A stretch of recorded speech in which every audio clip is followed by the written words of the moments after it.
Commerce അച്ചീവേഴ്സിൻ്റെ പുതിയൊരു വീഡിയോയിലേക്ക് സ്വാഗതം.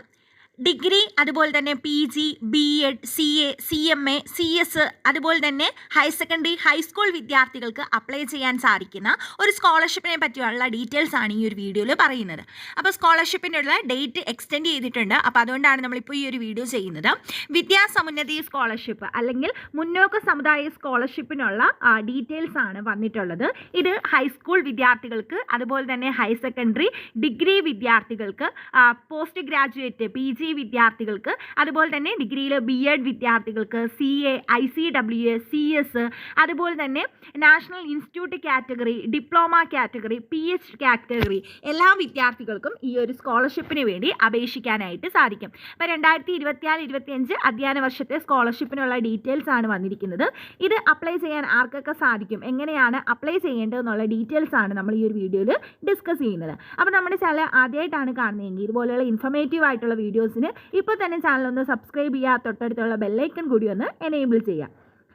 കേരള സംസ്ഥാനത്തെ മുന്നോക്ക സമുദായങ്ങളിൽ സാമ്പത്തികമായി പിന്നോക്കം നിൽക്കുന്ന വിദ്യാർത്ഥികൾക്കാണ് ഈ ഒരു സ്കോളർഷിപ്പിന് അപേക്ഷിക്കാനായിട്ട് സാധിക്കുന്നത്.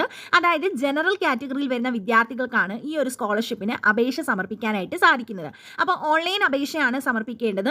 അതുപോലെ തന്നെ വിദ്യാർത്ഥികളുടെ ഇൻകം, വാർഷിക വരുമാനത്തിൻ്റെ ബേസിസിലായിരിക്കും ഈ ഒരു വിദ്യാർത്ഥികളെ ഈ ഒരു സ്കോളർഷിപ്പിന് വേണ്ടി തിരഞ്ഞെടുക്കുന്നത്. അപ്പോൾ കേരള സംസ്ഥാനത്തെ മുന്നോക്ക സമുദായങ്ങളിൽ സാമ്പത്തികമായി പിന്നോക്കം നിൽക്കുന്ന വിദ്യാർത്ഥികൾക്ക് ഈ ഒരു സ്കോളർഷിപ്പിന് അപ്ലൈ ചെയ്യാം. www.kswcfc.org. എന്ന വെബ്സൈറ്റിലൂടെയാണ് നിങ്ങൾ ആദ്യം ഒറ്റത്തവണ മാത്രം നിർബന്ധമായും രജിസ്റ്റർ ചെയ്യേണ്ടതാണ്. ഈ രജിസ്റ്റർ ചെയ്യുന്ന സമയത്ത് നിങ്ങൾക്ക് നിങ്ങളുടെ മൊബൈൽ നമ്പറിലേക്ക് ഒരു യൂസർ നെയിമും പാസ്വേഡും ഉപയോഗിച്ച് ലോഗിൻ ചെയ്ത് നിങ്ങൾക്ക് പ്രൊഫൈൽ ക്രിയേറ്റ് ചെയ്ത് സ്കോളർഷിപ്പിന് വേണ്ടി അപേക്ഷ സമർപ്പിക്കാനായിട്ട് സാധിക്കും. അപ്പോൾ ഓരോ വർഷവും ഇതിന് പ്രത്യേക അപേക്ഷയാണ് സമർപ്പിക്കേണ്ടത്. ഓൾറെഡി നിങ്ങൾക്ക് ഡിഗ്രി വിദ്യാർത്ഥികൾക്കും PG വിദ്യാർത്ഥികൾക്കും ഒക്കെ ഫസ്റ്റ് ഇയറിൽ കിട്ടിയിട്ടുണ്ടെങ്കിൽ സെക്കൻഡ് ഇയറും നിങ്ങൾ പുതുതായിട്ടാണ് അപേക്ഷ നൽകേണ്ടത്.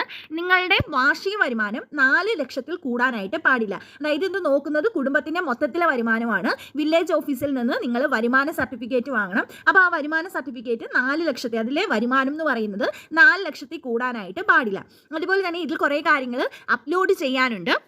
അപ്പോൾ നിങ്ങൾ അപ്ലോഡ് ചെയ്യുന്ന സമയത്ത് നിങ്ങൾക്ക് പ്രധാനമായിട്ടും വേണ്ട സർട്ടിഫിക്കറ്റ്, ഒന്ന് നിങ്ങൾ കോളേജ് പ്രിൻസിപ്പളിൽ നിന്നുള്ള ഒരു നിശ്ചിത മാതൃകയിലുള്ള സാക്ഷ്യപത്രമുണ്ട്. അത് നമുക്ക് ഈ ഒരു വെബ്സൈറ്റിൽ നിന്ന് തന്നെ ഡൗൺലോഡ് ചെയ്യാനായിട്ട് സാധിക്കും. അത് നിങ്ങൾ വെബ്സൈറ്റിൽ നിന്ന് ഡൗൺലോഡ് ചെയ്ത് ഫില്ല് ചെയ്ത് പ്രിൻസിപ്പളിൻ്റെ സൈനും വാങ്ങിയിട്ട് അത് നിങ്ങളുടെ കയ്യിലുണ്ടായിരിക്കണം. അതുപോലെ തന്നെ കുടുംബത്തിൻ്റെ വാർഷിക വരുമാനം കാണിക്കുന്ന ഇൻകം സർട്ടിഫിക്കറ്റ് വില്ലേജ് ഓഫീസറിൽ നിന്ന് നിങ്ങൾ വാങ്ങണം. ഇനി ഒന്ന് വേണ്ടത് നിങ്ങളുടെ ജാതി തെളിയിക്കുന്ന സർട്ടിഫിക്കറ്റ് ആണ്. ഒന്നുകിൽ ജാതി തെളിയിക്കുന്ന സർട്ടിഫിക്കറ്റ് നിങ്ങൾക്ക് വില്ലേജ് ഓഫീസിൽ നിന്ന് വാങ്ങാം, അല്ലെങ്കിൽ നിങ്ങളുടെ SSLC സർട്ടിഫിക്കറ്റ് ജാതി രേഖ രേഖപ്പെടുത്തിയിട്ടുണ്ടെങ്കിൽ അത് നിങ്ങൾക്ക് ഉപയോഗിക്കാം. മറ്റ് രേഖകളൊന്നും ജാതി തെളിയിക്കാനായിട്ട് യൂസ് ചെയ്യാൻ പാടില്ല.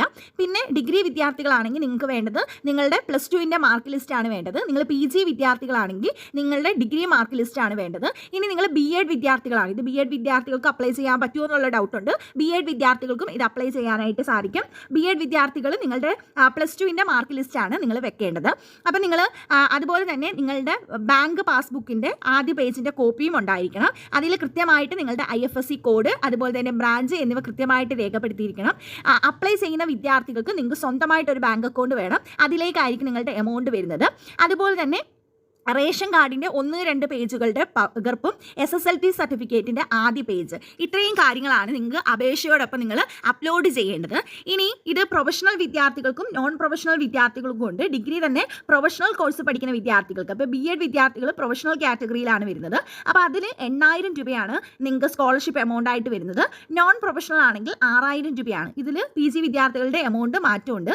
ആർക്കൊക്കെ അപ്ലൈ ചെയ്യാൻ പറ്റുമെന്ന് വെച്ചാൽ കേരള യൂണിവേഴ്സിറ്റിയിൽ അംഗീകരിച്ച കേരളത്തിലെ സർക്കാർ എയ്ഡഡ് സ്വാശ്രയ വിദ്യാഭ്യാസ റിസർച്ച് ആൻഡ് സയൻറ്റിഫിക് സ്ഥാപനങ്ങൾ, കേന്ദ്ര സർവകലാശാലകൾ, കേരളത്തിന് പുറത്തുള്ള വിദ്യാഭ്യാസ സ്ഥാപനങ്ങൾ, അഖിലേന്ത്യാ തലത്തിലുള്ള മത്സര പരീക്ഷകൾ വഴി മാത്രം അഡ്മിഷൻ ലഭിക്കുന്ന കോഴ്സുകൾ, ഇത്രയും വരുന്ന വിദ്യാർത്ഥികൾക്കാണ് ഇത് അപ്ലൈ ചെയ്യാനായിട്ട് സാധിക്കുന്നത്.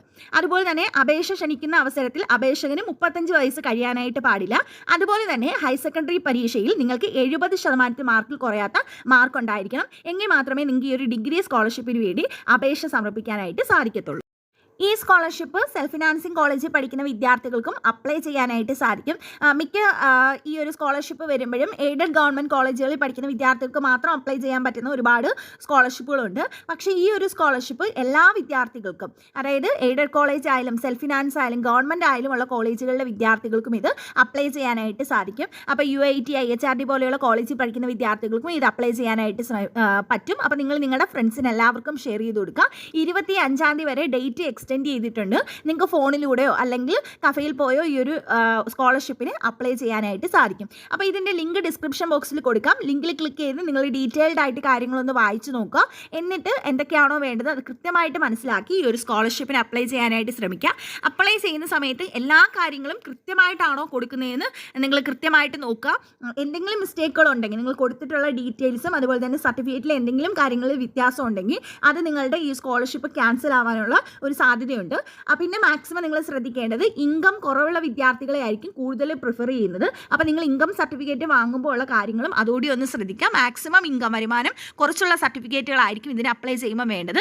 എങ്കിൽ മാത്രമേ അത്രയും സ്കോളർഷിപ്പ് മാത്രമേ പ്രൊവൈഡ് ചെയ്യുന്നുള്ളൂ. അതായത് പ്രൊഫഷണലിൽ 1133 വിദ്യാർത്ഥികൾക്കും അതുപോലെ തന്നെ നോൺ പ്രൊഫഷണൽ 3776 പേർക്ക് ഈ ഒരു സ്കോളർഷിപ്പ് പ്രൊവൈഡ് ചെയ്യുന്നുള്ളൂ. അപ്പോൾ മാക്സിമം വരുമാനം കുറച്ചുള്ള വിദ്യാർത്ഥികൾക്കായിരിക്കും ഈ ഒരു സ്കോളർഷിപ്പ് പ്രൊവൈഡ് ചെയ്യുന്നത്. അപ്പോൾ ഈ ഒരു ഇൻഫർമേഷൻ നിങ്ങളുടെ ഫ്രണ്ട്സിന് എല്ലാവർക്കും ഷെയർ ചെയ്ത് കൊടുക്കുക. നെക്സ്റ്റ് ഒരു വീഡിയോയിൽ കാണാം. Thank you.